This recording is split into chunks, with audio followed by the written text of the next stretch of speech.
UP में योगी की सरकार आने के बाद से अपराधियों और माफियाओं के बुरे दिन शुरू हो गए हैं। पहले पुलिस को एनकाउंटर की खुली छूट देने और उसके बाद कई तरह के ऑपरेशन चलाकर योगी सरकार ने अपराध पर लगाम लगाने की पूरी कोशिश की है। आलम यह है कि कितना भी बड़ा अपराधी क्यों ना हो, आज सलाखों के पीछे वो नजर आ रहा है। यूपी में अपराधी आज थर थर कांप रहे हैं और सजा कम करने की गुहार लगा रहे हैं।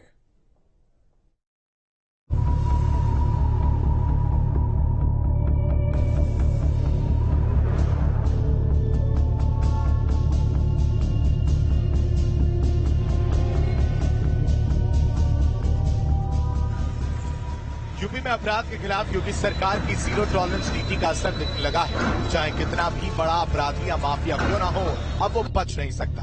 बीते दिनों प्रदेश के बड़े अपराधियों के फहरिस्त पर नजर डालें तो ये बातें बिल्कुल सही साबित हो रही हैं। वैसे अपराधी और माफिया जो राजनीति से भी जुड़े हैं, योगी सरकार ने उन्हें भी नहीं बख्शा।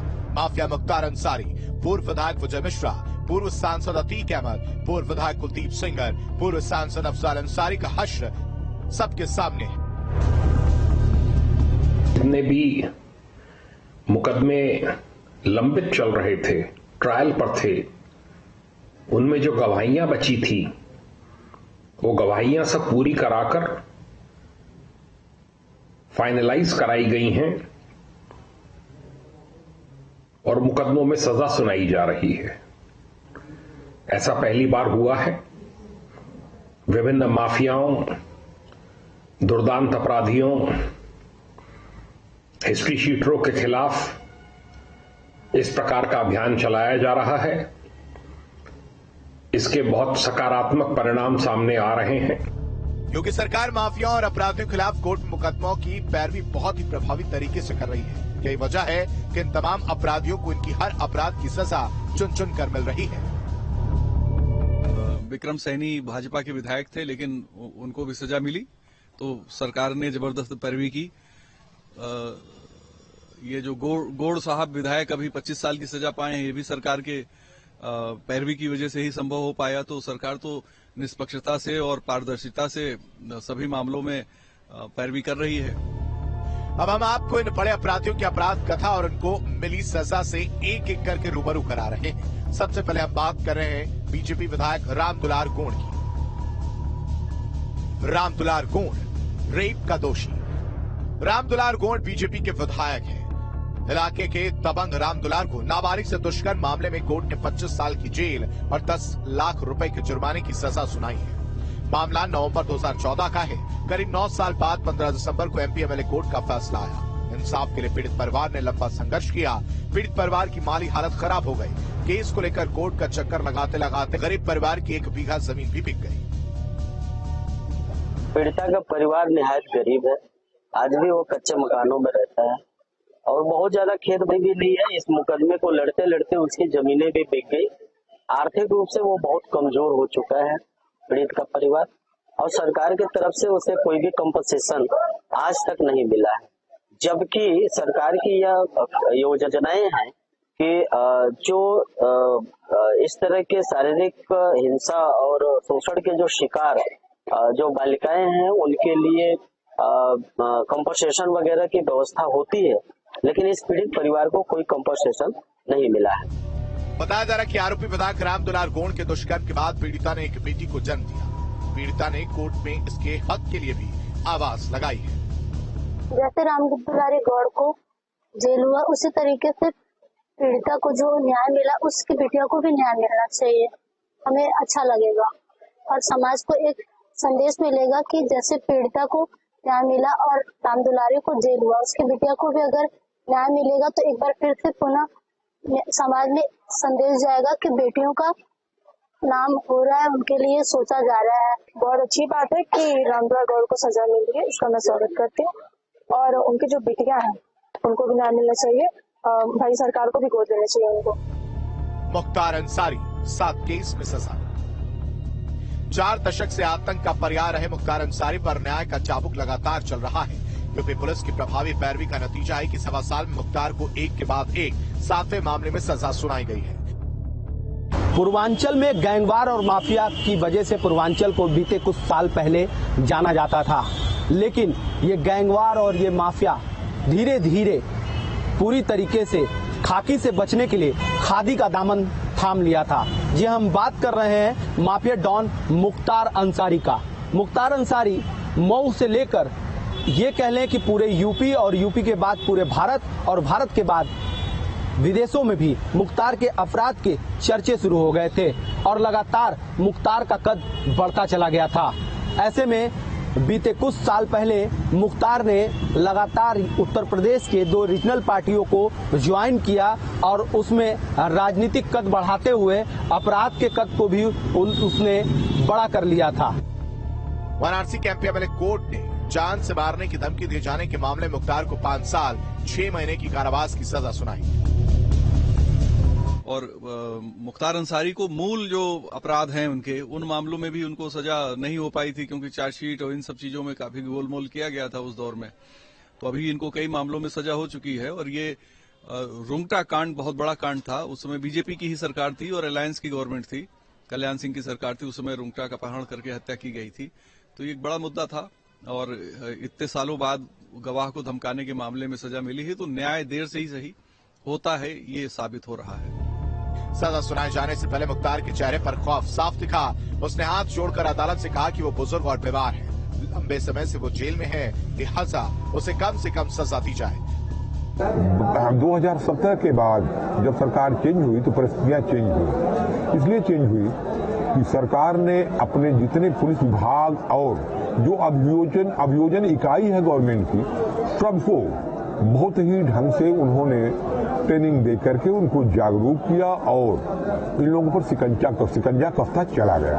क्योंकि पुलिस ने जो भी इन्वेस्टिगेशन के दौरान मुख्तार अंसारी या उनके संगठित गिरोह के लोगों के विरुद्ध अपराध पाया, उनको जो है चार्जशीटेड किया, कोर्ट में ट्रायल चला, उसमें पुलिस और सरकार के जागरूक होने के कारण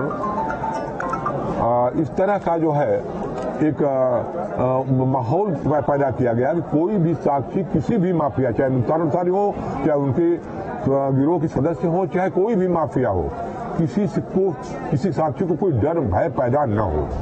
मुख्तार के खिलाफ लंबित 65 मुकदमों, फिलहाल 21 मुकदमों का कोर्ट में विचार चल रहा है।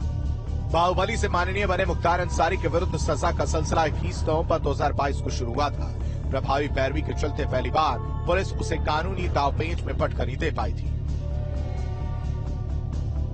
लखनऊ के आलमबाग थाने में साल 2003 में जेलर को धमकाने के जिस मुकदमे में मुख्तार अंसारी को एडीजी कोर्ट ने दोषमुक्त कर दिया था, उसे सरकार ने 27 अप्रैल 2021 को हाईकोर्ट में चुनौती दी थी और इसी मामले में उसे पहली बार 7 साल के कठोर कारावास की सजा सुनाई गई थी।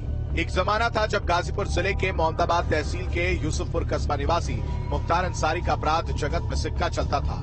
क्रिकेट के खिलाड़ी रहे मुख्तार अंसारी का नाम पहली बार साल 1987 में सच्चिदानंद राय हत्याकांड में सामने आया और उसके बाद मुख्तार अंसारी ने पीछे पलटकर नहीं देखा।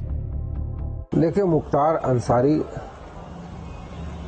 पूर्वांचल की अपराध जगत का एक बड़ा बादशाह बना रहा है। लंबे समय तक अगर सार्वजनिक जीवन में जीते हुए इतना बड़ा अपराध लगातार करते रहना, ये मुख्तार अंसारी की सबसे बड़ी खासियत थी।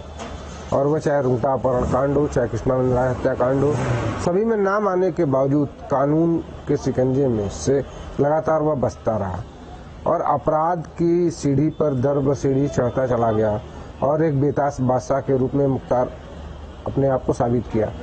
लेकिन 2017 में जब सरकार बदली, क्योंकि अपराधियों को ये लग गया था कि एक संरक्षण देने का काम राजनीतिज्ञ ही करते हैं, पुलिस से बचने के लिए मुख्तार ने राजनीति का दामन बिछोड़ा।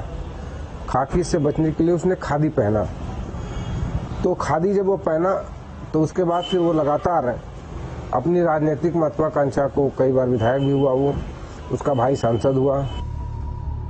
उसके बाद 23 सितंबर 2022 को मुख्तार को लखनऊ की हजरतगंज कोतवाली में दर्ज गैंगस्टर एक्ट के मामले में 5 साल कठोर कारावास की सजा सुनाई गई।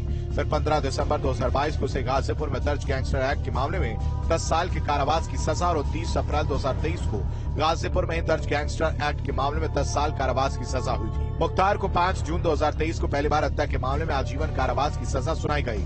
वाराणसी के बहुचर्चित अवधेश राय हत्याकांड मुख्तार को कोर्ट ने दोषी ठहराया था। इसके बाद मुख्तार को 27 अक्टूबर 2023 को गाजीपुर में दर्ज गैंगस्टर एक्ट के मामले में 10 साल की कारावास की सजा सुनाई गई थी। इंटरस्टेट गैंग 191 का सरगना मुख्तार अंसारी 25 अक्टूबर 2005 से जेल में बंद है। मुख्तार के विरुद्ध दिल्ली में भी मुकदमे दर्ज है। लखनऊ से अविनाश सिंह, गाजीपुर से सूर्यवीर सिंह, भदोही से सूरज, सोनभद्र से जितेंद्र गुप्ता और मुजफ्फरनगर से अरविंद चौधरी के साथ टीम न्यूज स्ट्रीट। यूपी में अपराधियों पर शिकंजा लगातार कसता जा रहा है। कई ऐसे अपराधी और माफिया हैं जो राजनीति से भी जुड़े रहे, अपराध की दुनिया में अपना सिक्का चलाते रहे, लेकिन योगी सरकार की सख्ती के चलते सभी अपराधी अब जेल में अपने दिन गिन रहे हैं।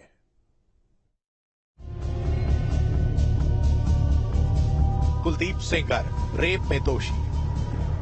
उन्नाव के बांगरमऊ से पूर्व विधायक कुलदीप सिंह सेंगर पर 3 अप्रैल 2017 को नाबालिग ने माखी थाना में रेप का केस दर्ज कराया था।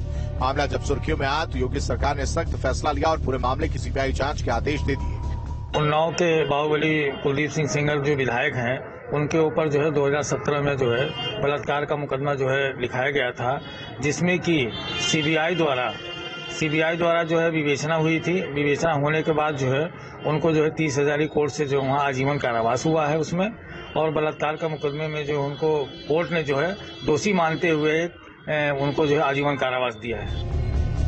वहीं सीबीआई की जांच में बाहुबली विधायक पर पीड़िता के आरोप सही पाए गए। 1 अगस्त को 2019 को सुप्रीम कोर्ट के आदेश पर कुलदीप सेंगर से जुड़े सभी मामले दिल्ली 30,000 कोर्ट में सुनवाई के लिए ट्रांसफर कर दिए गए। 20 दिसंबर 2019 को 30,000 कोर्ट ने विधायक कुलदीप सिंह सेंगर को रेप का दोषी मानते हुए आजीवन कारावास की सजा सुनाते हुए 25 लाख का अर्थदंड भी लगाया। मुख्यमंत्री योगी आदित्यनाथ साफ तौर पर स्पष्ट कर चुके हैं कि माफियाओं और बाहुबलियों का इस प्रदेश में कोई भी स्थान नहीं है, वह चाहे सत्ता दल से जुड़े विधायक हों या वह अन्य विपक्षी दलों के बाहुबली नेता हों।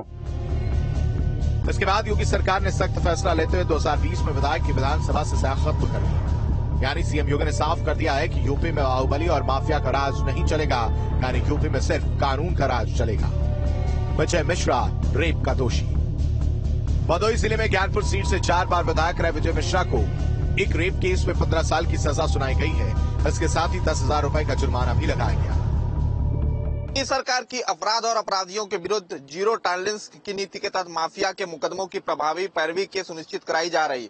अभियान के तहत पैरवी का ही परिणाम रहा कि माफिया योगी सरकार की कोर्ट में प्रभावी पैरवी का नतीजा है कि माफिया विजय मिश्रा को पिछले करीब 1 साल में कोर्ट द्वारा 3 मामलों में सजा सुनाई जा चुकी है। 2020 में विजय मिश्रा के खिलाफ एक महिला गायिका ने रेप का आरोप लगाते हुए केस दर्ज करा था। एक समय था कि विजय मिश्रा का भदोही समेत पूर्वांचल में धाक हुआ करता था। पूर्व विधायक विजय मिश्रा से जो भी टकराता था उसके खिलाफ साजिश के तहत केस दर्ज करवाकर जेल भिजवा देता था या फिर उसके ऊपर हमला करवा देता था, जिससे लोग विजय मिश्रा से हमेशा दहशत में रहते थे। उसके खिलाफ किसी को आवाज उठाने की हिम्मत नहीं होती थी। एक दौर ऐसा था जब विजय मिश्रा का खौफ जिले में इतना हावी था कि कोई भी विजय मिश्रा के खिलाफ बोल नहीं पाता था। अगर किसी ने उसके खिलाफ बोला तो समझ लीजिए कि उसकी खैर नहीं थी।